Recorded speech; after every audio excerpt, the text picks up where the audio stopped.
guys, here's John Mcdonald, an Alberta paralegal, not a lawyer, who is doing everything he can to make sure the Canadian people are not allowed to ask the bank for proof of ownership of the debt before paying them out in full. We are conducting a public debate, so let's ask John another question on behalf of the Canadian people to prove he is wrong. John, from our last video, we proved to you that banks sell debt. Now, if the bank sold the debt, would they still be considered an affected party via the Canadian Rules of Court?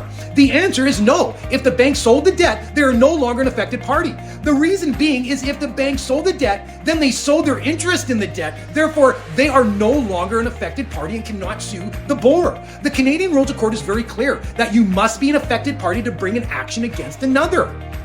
Banks are taking away Canadians' homes, cars, garnishing their wages without having the proper documentation to do so, and John seems to think this is great and the Canadians should do nothing to protect themselves from it. We have sent this question and others to John, which he could not supply a response. Now that we are having a public debate, John, let's see if you can answer this question now. John, if the bank sold the debt, would they still be considered an affected party via the Canadian Rules of Court? If John says no, then he just proved himself wrong, and if he says yes, the bank is an affected party even though they sold the debt, then he's an absolute idiot.